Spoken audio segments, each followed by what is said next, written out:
내 인생 모든 사람.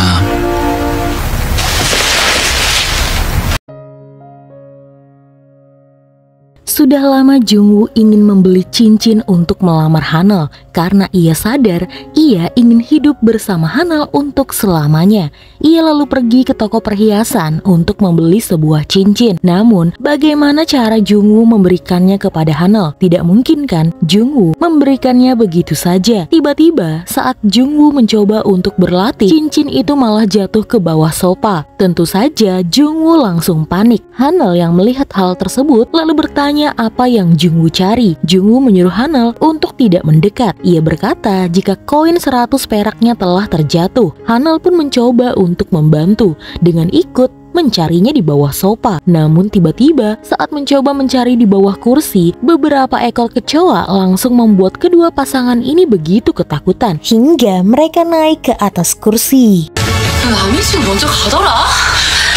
Gagal memberikan cincin untuk Hanul membuat Jungwoo curhat kepada Daeyeong.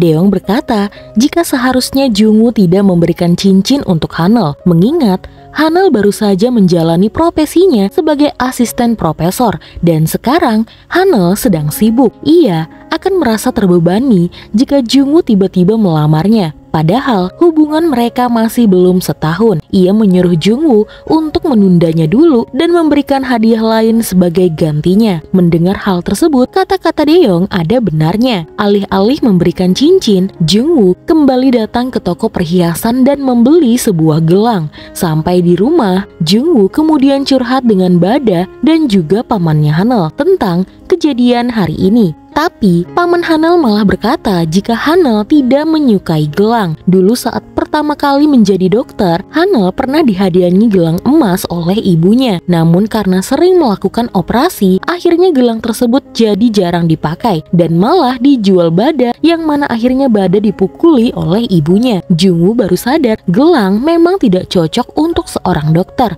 apalagi Hanul sering melakukan operasi. Ia pun kembali ke toko perhiasan dan kembali membeli sebuah kalung. 어떻게 주냐고. Pagi harinya, Bada sibuk memberitahukan ibunya jika akhirnya ia tahu Jungwoo mendapatkan uang kompensasi sebanyak 2,5 M. Artinya, calon kakak iparnya itu begitu kaya raya dan Hanul harus mengetahuinya.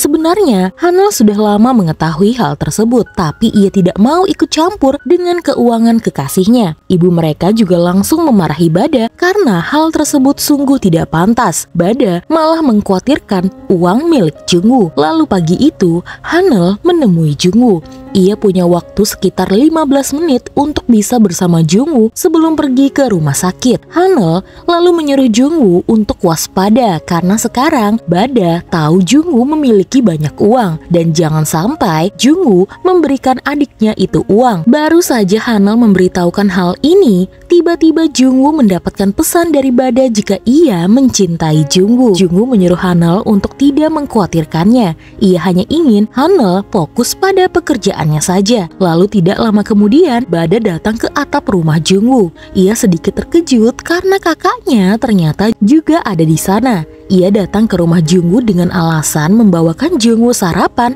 sekaligus ingin pinjam uang. Hanul yang mendengar hal tersebut langsung mengusir adiknya itu pergi dari kamarnya Jungwoo. Saat Jungwoo bekerja di klinik, ia akhirnya tahu jika artikel tentang dirinya dengan sengaja dibuat oleh tim humas rumah sakit di tempat Hanul bekerja. Hanul juga baru tahu dari profesornya jika mereka menulis artikel berjudul Dr. Yo Jungwoo menerima kompensasi karena tidak bersalah dan ia akan segera mengoperasi seorang anak kecil di rumah sakit tersebut menggunakan uangnya sendiri. Sehingga banyak orang yang akan bersimpati, sehingga mungkin bisa menarik banyak peminat atau pasien untuk dioperasi oleh Jungwoo juga. Menurut profesor itu, ia tidak memanfaatkan Jungwoo. Hanya saja ini bisa menjadi contoh bagi yang lainnya. Hanul lalu berkata, jika media dan pihak rumah sakit saja yang berpikir seperti itu, lalu bagaimana dengan pikiran Jungwoo? Lagi pula, mereka melakukan operasi ini murni karena kepedulian, bukan karena ingin mendapatkan promosi dan juga keuntungan. Dan rupanya, tim humas rumah sakit sedang membicarakan hal ini kepada Jungwoo. Hanul langsung mendatangi Jungwoo. Ia khawatir kepada kekasihnya itu. Meskipun memang terlihat aneh dari awal pemberitaan tentang dirinya, tapi Jungwoo berharap berita yang dikeluarkan tidak akan membuat Hanul dan juga dirinya menderita lagi. Mereka tetap akan mengoperasi pasien tanpa memperlihatkan identitas pasien tersebut. Hanul begitu kasihan kepada Jungwoo. Tidak pernah sedikit pun media tidak mengganggu Jungwoo. Jungwoo lalu meminta imbalan jika Hanul memang mengasihaninya. Ia ingin makan malam berdua dengan kekasihnya itu. 사장님, 여기 소주 한 병 주세요.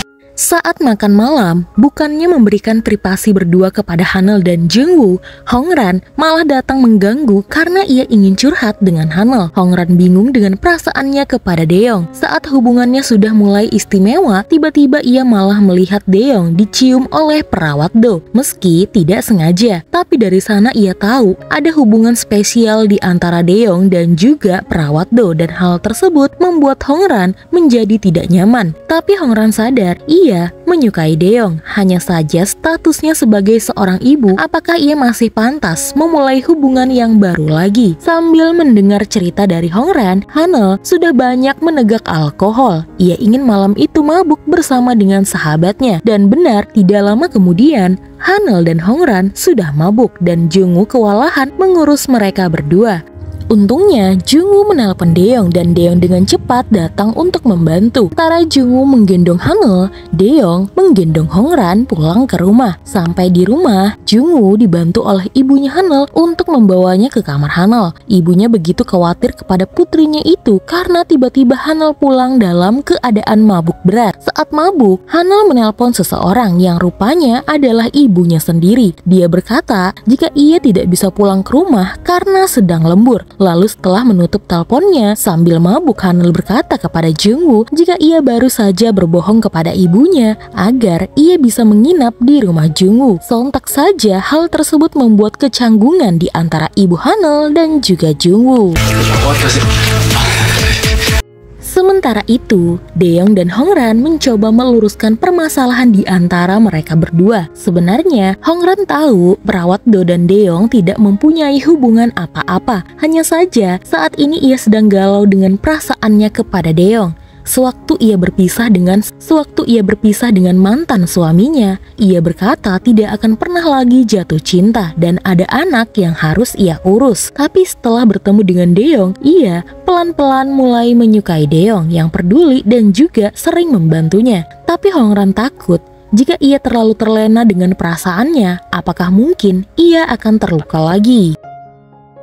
Pagi itu, Hanul terbangun setelah mengigau di ruang tamu rumahnya. Ia melihat paman, Bada dan juga Jungwoo sedang menyantap sarapan. Ibu Hanul malu melihat tingkah putrinya itu dan Jungwoo langsung menyuruh Hanul untuk ikut sarapan. Saat mau bekerja, Jungwoo kemudian terkejut melihat teman yang dulu meninggalkannya ada di depan rumah. Temannya itu berkata, tadi malam, saat Hanul sedang mabuk, ia menelponnya dan menyuruhnya untuk segera minta maaf kepada Jungwoo. Jika tidak, Hanul akan membunuhnya. Menurutnya, seharusnya dari dulu ia meminta maaf kepada Jungwoo.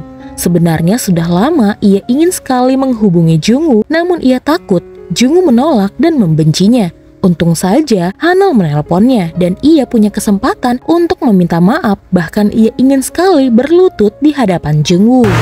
사과받을게.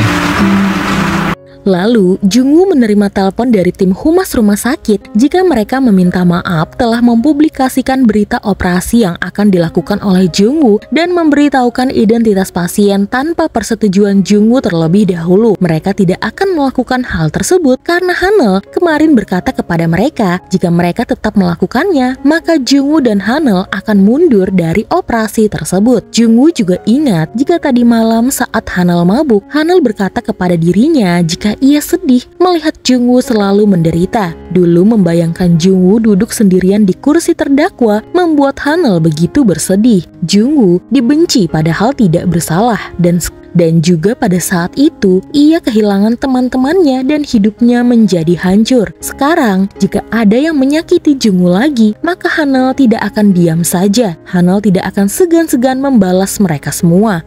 Jungwoo pun mengagumi semua tindakan Hanul kepadanya.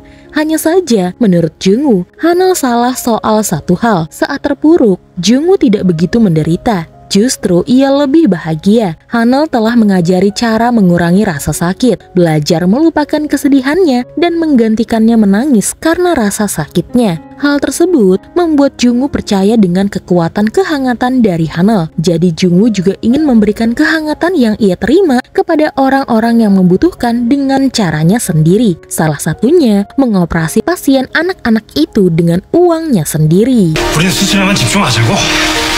Seorang profesor di rumah sakit itu sangat bangga kepada Jungwoo. Ia bahkan menyerahkan tugas untuk memimpin operasi ini kepada Jungwoo. Apalagi Jungwoo terlihat akrab dengan pasien.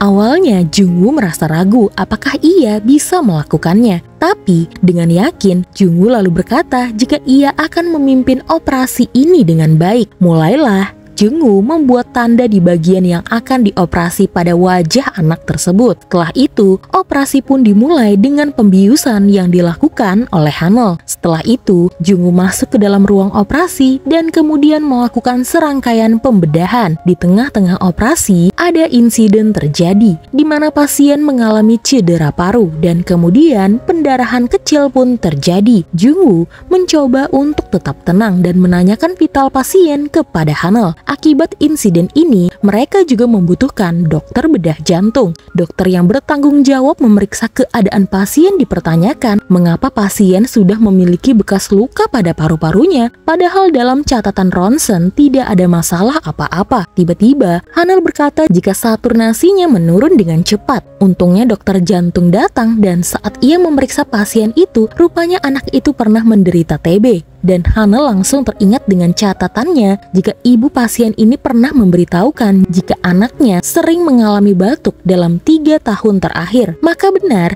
jika paru anak itu terluka karena memang sering batuk, maka hasilnya tidak akan terlihat pada ronsenan. Dan setelah dilakukan beberapa tindakan, akhirnya operasi berjalan dengan normal. Dan inilah titik balik kehidupan Hanel dan juga Jungwoo. Mereka berdua sudah menemukan tempat mereka kembali setelah mereka berdua sama-sama pernah terpuruk. Akhirnya operasi telah selesai dan anak itu bisa pulang ke rumahnya. Ia berkata jika anak-anak yang lain tidak akan lagi mengejeknya. Dan untuk merayakan hal ini, Hanel ingin makan malam berdua dengan Jungwoo. Tapi Jungwoo harus pergi ke suatu tempat terlebih dahulu. Malam itu, Jungwoo mengunjungi teman-temannya yang sekarang bekerja berjualan sate. Mereka senang, akhirnya Jungwoo mau memaafkan mereka. Mereka kira Jungwoo sama sekali tidak mau menemui mereka lagi.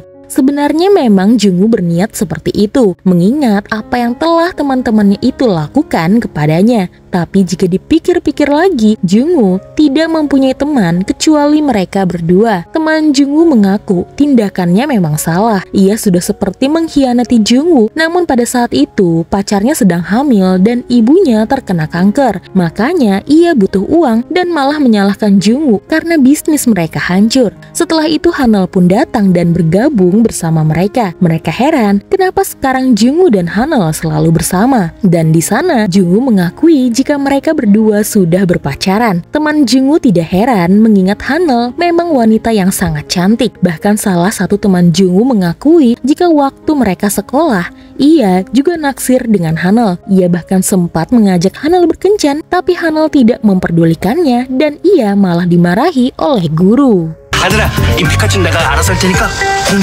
Mendengar hal tersebut, Jungwoo tentu tidak terima. Bisa-bisanya temannya naksir dengan Hanel. Padahal dulu mereka sering menjelek-jelekannya. Temannya tidak terima. Mereka berdua hanya ikut-ikutan. Justru yang paling sering menjelek-jelekan Hanel adalah Jungwoo sendiri. Sambil tertawa canggung, Jungwoo lalu berkata, mereka begitu kekanak-kanakan. Jadi lebih baik mereka melupakan kesalahpahaman ini dan berteman dengan baik. Tapi memang tidak bisa dipungkiri sebenarnya saat sekolah Hanel begitu populer, hanya saja ia lebih tertarik untuk belajar. Jadi pada saat pulang, Jungwoo baru sadar jika Hanel tidak sepolos yang ia duga. Kekasihnya itu bahkan diketahui pernah menjalin hubungan dengan seseorang meski hanya singkat saja. 연애란 참 신기하죠.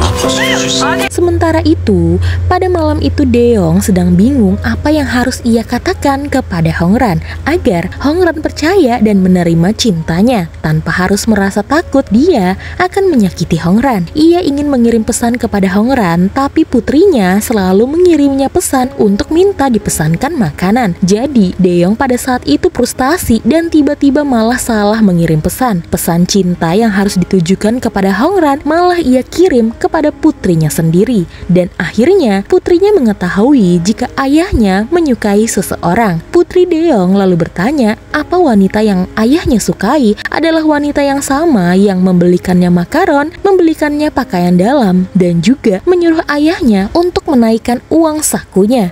Meski sedikit bingung, Daeyeong mengiyakannya karena menurut putrinya ayahnya tidak mungkin melakukan hal tersebut. Maka dari itu, putrinya Daeyeong menyuruh ayahnya untuk mengungkapkan secara langsung, alih-alih mengungkapkannya lewat pesan. Daeyeong pun langsung bergegas menemui Hongran setelah mendapatkan persetujuan dari anaknya. Ia memakai pakaian terbaiknya dan juga membawa bunga. Saking semangatnya, saat menemui Hongran, Daeyeong malah mau terjatuh dan malah tepat mencium Hongran. Meski hal tersebut tidak sengaja, tapi Hongran sangat menyukainya. Daeyeong lalu berkata jika ia sangat menyukai Hongran dan perasaannya terus tumbuh hingga Daeyeong ingin mereka berdua bisa terus bersama.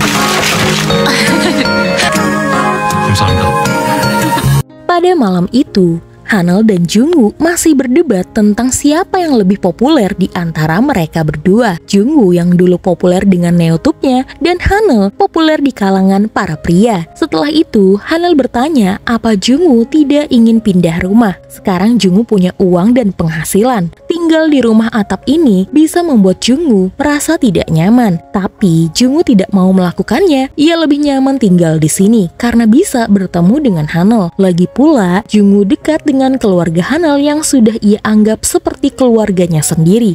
Tiba-tiba Hanul berkata kepada Jungwoo jika ia ingin Jungwoo menjadi keluarganya.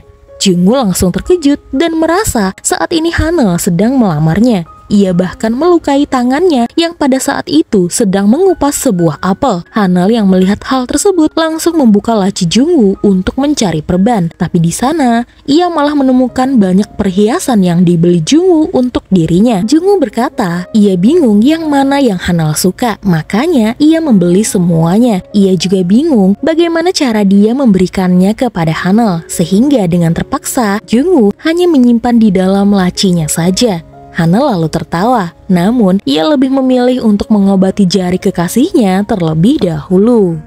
어떤 말로 어떻게 줘야 될지 몰라서. Saat luka di jari Jungwoo sudah selesai diobati, Jungwoo lalu tersenyum karena ia merasa telah dilamar oleh Hanul. Ia lalu memberikan semua perhiasan yang ia beli sampai sebuah mahkota sekalipun untuk Hanul. Dan terakhir, Jungwoo memasangkan sebuah cincin di jari Hanul. Ia ingin Hanul menjadi keluarganya, kekasihnya, temannya, dan juga istrinya. Lalu tiba-tiba ibu Hanul menelpon Hanul. Tapi Jungwoo menyuruh Hanul untuk berbohong saja dan bilang jika malam ini Hanul sedang lembur agar Hanul bisa bermalam di rumah Jungwoo. Jungwoo langsung mencium Hanul. Malam itu menjadi malam pertama yang indah di antara Hanul dan juga Jungwoo. Sebagai pertanda Hanul setuju dan menerima pinangan dari kekasihnya.